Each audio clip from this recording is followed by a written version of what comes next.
Fala, perseguido! Estamos na área para trazer as análises para você aqui do Brasileirão, da Série B, da Europa League e também da Conferência League. Então, fica até o final desse vídeo. Na verdade, em todo esse vídeo, porque ao longo do vídeo eu sempre vou comentando os jogos e trazendo para vocês qual é a melhor aposta para se fazer nesse jogo, qual é o melhor mercado para atuar, se é melhor você fazer a aposta no pré-jogo, se é melhor você levar para o ao vivo para poder tomar uma melhor decisão em determinado mercado. Então, é muito importante que você fique e assista todo o vídeo para que você não só tenha um direcionamento melhor do que apostar, mas que você também aprenda a fazer uma boa análise, tá? Porque isso vai fazer muita diferença, muito efeito na hora de apostar, beleza? Essa semana tá incrível, bons jogos, então vamos trabalhar da melhor forma, beleza? Então já se inscreve aqui no canal, todo dia tem vídeo como esse que vai te ajudar bastante. Vamos embora para Corinthians e Grêmio, tá? Corinthians e Grêmio, para mim, um jogo muito equilibrado, por quê? O Corinthians mudou de treinador, né? Chegou agora o Ramon e já teve uma mudança em 2 jogos, venceu as 2 partidas contra o Criciúma, né, num jogo que foi muito sofrido dentro de casa. O Corinthians sofreu bastante, é tanto que o Hugo Neneca, né, que foi a estreia dele, foi o melhor da partida e merecidamente, tá? O Criciúma criou muitas oportunidades, a defesa do Corinthians ainda é uma defesa que se expõe muito. O Corinthians tem um grande problema, que eu acho que isso é a mentalidade que o Ramon vai trabalhar isso para tirar, que é quando está na frente do placar, eles recuam muito, né, para jogar no contra-ataque. E esse recuar muito dá muitas oportunidades para o adversário. É um grande problema do Corinthians, né? Mas acabou vencendo o Criciúma e contra o Bahia também, na casa do Bahia, na Fonte Nova, que é muito difícil. O Bahia é um dos melhores mandantes do Brasileirão, né? Tinha perdido para o Cuiabá e agora perdeu para o Corinthians dentro de casa. E foi um jogo onde aconteceu o mesmo cenário. O Corinthians conseguiu o gol ali no primeiro tempo, recuou completamente. O segundo tempo, o Bahia amassou o Corinthians de fato e poderia ter empatado até mesmo a partida, né? Foram 2 bolas na trave, foram muitas chances criadas e poderia ter empatado a partida. Se empatasse, poderia ter mesmo ter virado, porque foi uma grande quantidade de chances criadas, tá? Então foi um jogo onde a galera sempre fala aquele termo, né? O Corinthians soube sofrer, mas cara, não é saber sofrer. É um erro que ele cometeu, né? E na minha opinião, por sorte, né? Por detalhes, acabou não sofrendo o empate. Se a gente fosse olhar o placar justo, seria para o Bahia ter empatado o jogo ou até mesmo tinha condições de ter virado. Né? O Corinthians teve oportunidades? Teve também, não estou dizendo que não teve não. Mas é uma postura que o Corinthians está adotando que traz muito risco, tá? E o Grêmio fez uma belíssima partida, mas contra o Vitória, né? Onde o Grêmio teve a volta de muitos jogadores ali. O Grêmio sente muito a falta do Diego Costa, né? Muito a falta, porque é o cara que coloca a bola para dentro da rede, mas com o Soteldo voltando, com o Cristaldo, já são jogadores muito talentosos, né? E que faz muita diferença no ataque do Grêmio. Eu vi um ataque do Grêmio muito se movimentando muito bem, muito rápido, em velocidade, amassou também o Vitória, venceu por 2-0, mas poderia ter feito mais gols, tá? Essa é a verdade. Eu vou trabalhar esse jogo no ao vivo, beleza? Mas eu gosto de olhar para o cenário, para 2 cenários. O primeiro cenário, cenário de gols, beleza? O Corinthians tem uma média de 1 gol marcado pelo menos dentro de casa, beleza? E o Grêmio também sofre bastante gols. Então, ambos os times têm uma média aqui, se a gente for olhar a média de gols jogando dentro de casa ou fora de casa, de 2 gols por jogo. Então, eu gosto sim de olhar o cenário do over 1,5, porém eu vou fazer isso no live, né? Vou fazer isso no live porque a cotação está em 40, então no live eu acredito que vai ser a melhor opção para encontrar, tá? Eu gosto também do cenário de escanteios, né? O Corinthians, principalmente se estiver atrás do placar, tem uma média muito alta de escanteios, a mesma coisa o Grêmio. Não é à toa que o Corinthians tem uma média de 7 cantos e o Grêmio tem uma média de 5 cantos. Então acredito que esse seja um mercado também muito interessante para a gente poder trabalhar, tá? Mercado de escanteios, para mim é muito interessante. E para o Corinthians marcar pelo menos um gol dentro de casa também para mim é interessante, beleza? Então dá para você trabalhar aí para o Corinthians marcar pelo menos um gol, fazer 3 cantos, o Grêmio fazer pelo menos ali 2 cantos. É uma boa opção aqui para você no Brasileirão, beleza? Eu prefiro trabalhar nesse mercado do que resultado, que para mim ainda nenhum dos 2 times passa tanta confiança, beleza? Na Série B, nós temos um jogo que eu vejo muito interessante, que é o jogo do Ceará contra o Botafogo de São Paulo. E eu gosto muito dessa vitória do Ceará, tá? Se a gente for olhar aqui a classificação, nós temos o Ceará que está ali querendo, né? Voltou a jogar bem, a fazer boas partidas e querendo chegar aqui no G4. A diferença não é tão grande não, tá, galera? O Grêmio Novo Horizontino, ambos com 16 jogos, o Ceará está com 22 pontos e o Novo Horizontino está com 26. Ou seja, são apenas 4 pontos de diferença que separam o Ceará do Novo Horizontino. Não é muita coisa, tá? Não é muita coisa.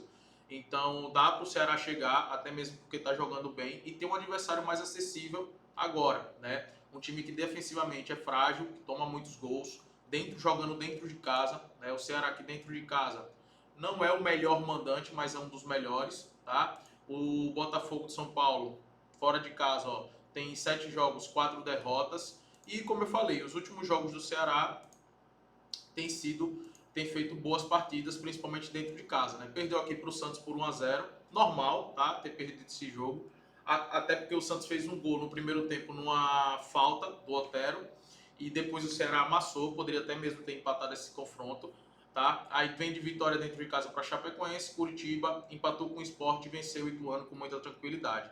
Vai pegar um time muito acessível, eu gosto sim de estar a favor dessa vitória do Ceará, tá? Para mim, essa cotação poderia estar um pouco maior, né? Pra gente tá justa, na verdade. Não tá errado, não, tá justo. É uma boa cotação, tá? Mas quem quiser esperar no ao vivo e pegar uma cotação em 60 também é uma boa. Quem quiser fazer logo, eu mesmo peguei 1,55 essa odds do Ceará. Então, para mim, foi show de bola, tá? Gostei bastante.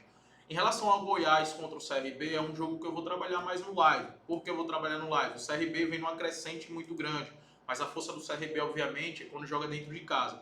E o Goiás é uma excelente equipe, é um time muito promissor também, tá? Ambos os times eu acredito que vai brigar pelo acesso, sem sombra de dúvidas, tá? O acesso vai ser muito disputado, essa Série B. Para mim, o único time que se destoa dos outros é o Santos, beleza? Tirando o Santos aqui, as outras equipes estão no mesmo nível, pode se complicar, pode passar, sem sombra de dúvidas.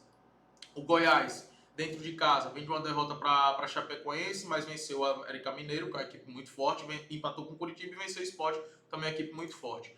Do outro lado, o CRB, como eu falei, dentro de casa ele não joga muito bem, né? Se você pode observar, perdeu para o Mirassol, empatou com o Paysandu, perdeu para o América e aqui foi pela Copa do Nordeste.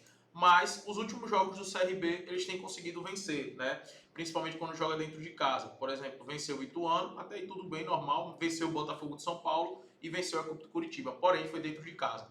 Eu vou trabalhar esse jogo no live porque eu não sei como é que vai estar, eu quero observar dentro de campo para tomar a melhor decisão, tá? Porque fator casa conta muito, é muito relevante e o CRB fora de casa não joga bem. Mas dentro de casa tem jogado bem, vem de 3 partidas dominando completamente o adversário. Então não vou apostar contra o CRB, tá? Talvez eu pensaria num handicap positivo aí para mais 1,5 para o CRB para não perder com 2 gols de diferença. Eu não acredito que isso vai acontecer, mas o Goiás é uma equipe que pode surpreender dentro de casa e por isso, tá? Eu prefiro trabalhar no live. É só a gente olhar o cenário, os últimos 5 jogos do Goiás dentro de casa e os últimos 5 jogos do CRB fora de casa. Não dá para confiar tanto no CRB, tá? E assim também como eu não quero induzir vocês aí num Goiás em um momento que o CRB tá de 3 vitórias consecutivas. Então é um jogo para levar para o ao vivo. Em relação à Europa League, qualificação, galera, é um campeonato. Primeira coisa, tá? Eu vou compartilhar uma aposta lá no Geração Green, nesse campeonato da Liga Europa. Vou falar aqui para vocês também, mas no Geração Green, além de compartilhar apostas, eu compartilho muitas dicas e bets no ao vivo. Então, se você está no Geração Green, você vai ter a oportunidade de pegar bets ali no ao vivo, que é a melhor coisa, né? Onde eu tenho uma assertividade muito alta no pré-jogo, mas no ao vivo é maior. E é maior por quê? Porque eu estou assistindo o jogo e além da comprovação, da validação, da análise no pré-jogo, eu ainda tenho análise no ao vivo. Isso obviamente aumenta a minha assertividade. E lá no Geração Green eu sempre compartilho entradas no ao vivo também. Em relação à Europa League, vou deixar o link aqui na descrição, tá? Clica logo, já entra logo, depois você volta pro vídeo. Em relação à Europa League, galera, nós temos muitos jogos, né? Equipes boas contra equipes muito ruins. Só que qual é o grande problema da Europa League? As cotações são muito baixas, né? Então, por exemplo, você pega um Panathinaikos aqui contra o Botev, o Panathinaikos obviamente é favorito, ainda mais dentro de casa, mas você vai olhar a cotação do Panathinaikos está pagando 1,28, está pagando pouco, tá? Então, você vai encontrar muito isso. Bons times, né? Mas jogando fora de casa, não vale a pena confiar, ainda mais porque a temporada está começando agora.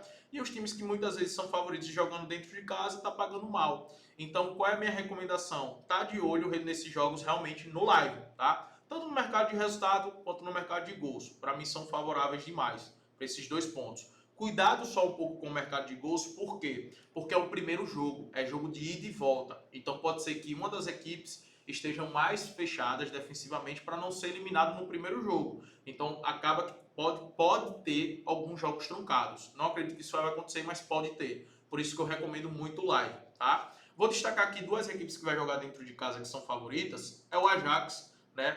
Caramba, tá pagando 17 na Bet 365, mas na Vai de Bet tá pagando 1,22 pro Ajax. Dá para se pensar num Ajax, numa vitória do Ajax, tá? Vou deixar aqui, junto com a vitória do Braga. Tá 1,17 lá também, tá 1,22. Então, ó, eu peguei, por exemplo, a vitória do Ajax e a vitória do Braga, pagando 1,50 nessa duplinha. Na Bet 365 tá pagando bem menos. Eu vou deixar o link aqui da Vai de Bet também, que é uma casa que vale a pena vocês darem uma olhada, tá? Eu tô fazendo muitas das minhas apostas lá. Por conta das odds, tá? As odds lá estão pagando mais, então se está pagando mais, eu vou apostar aqui também, tá? Então estou utilizando a Bet365 e a Vai de Bet. Essa duplinha tá show de bola, Ajax e Braga, tá? Mas tem outros times, como eu falei, que são favoritos, né? O Panathinaikos é favorito, tem aqui o Molde dentro de casa é favorito, mas a gente vai buscar no ao vivo. Na Copa Sul-Americana, eu gosto de estar de olho nessa possível vitória do Cuiabá, tá? Gosto bastante, porque o Cuiabá vem jogando, vem fazendo bons jogos, acabou arrancando o empate contra o Palestino e agora vai decidir dentro de casa. Eu vejo o Cuiabá superior ao Palestino, ainda mais dentro de casa, onde eles vão dominar completamente o Palestino, tá? Inclusive teve aquela polêmica do pênalti, mas o juiz estava certo. O juiz comunicou antes, só para quem não sabe, né? O Palestino teve um pênalti já nos acréscimos, beleza? E já tinha ultrapassado o tempo que o juiz deu, né? O juiz deu 4 minutos, já estava ali em mais de 5 minutos. Só que o juiz é obrigado, pela regra, a deixar o Palestino cobrar. E ele deixou o Palestino cobrar o pênalti, porém avisou, olha, depois que cobrou o pênalti, eu já vou encerrar o jogo. Não tem rebote, não tem nada. Beleza? Beleza. Ficou acordado. O Palestino bateu o pênalti, o goleiro defendeu, a bola voltou pro pé do cara, o cara empurrou para dentro do gol. Só que todo mundo já tava parado porque sabia que não valeria a pena. Então vi muita gente questionando isso, mas cara, tá correto, tá? Então gosto do Cuiabá. O jogo do Alsred contra o LDU, lá você sabe que a altitude é pesada, né? Mas aqui eu gosto do mercado de cantos, tá? O Alsred tem mais cantos no jogo. Para mim essa é a melhor opção. Tem que esperar a cotação entrar, porque ainda não entrou, para saber quanto vai pagar. Mas mercado de escanteios favorável para o Alsred, para mim é a melhor opção. Atlético Paranaense contra o Cerro Porteño, né? Eu gosto de olhar para o cenário do empate anula aqui, Atlético Paranaense, para o mercado de escanteios. Atlético Paranaense geralmente ainda mais atrás do placar. Atrás do placar não, foi 1-1 o jogo. Eu gosto do cenário para o Atlético marcar pelo menos 4 cantos nessa partida. Então, para o Atlético Paranaense marcar 4 cantos e também um empate anula, para mim é uma boa opção. Para o Atlético Paranaense marcar um gol, para mim também é uma boa opção, tá? Para mim é isso. Em relação à Conferência League, aquela mesma coisa que eu comentei sobre a Europa League. Vamos trabalhar mais no live. Obviamente tem muitos times aqui que são favoritos jogando dentro de casa. Vou destacar 2 para vocês, tá? A vitória do Dijungardi, para mim é uma boa opção, uma excelente opção. Cluj também, mas está pagando muito pouco. E vitória do Genk, tá? Genk e Dijungardi, para mim, é uma excelente opção aí que eu deixo para vocês, beleza? Galera, lembra de deixar o like aqui nesse vídeo, de se inscrever no canal, que todo dia tem vídeo como esse, e vamos para cima.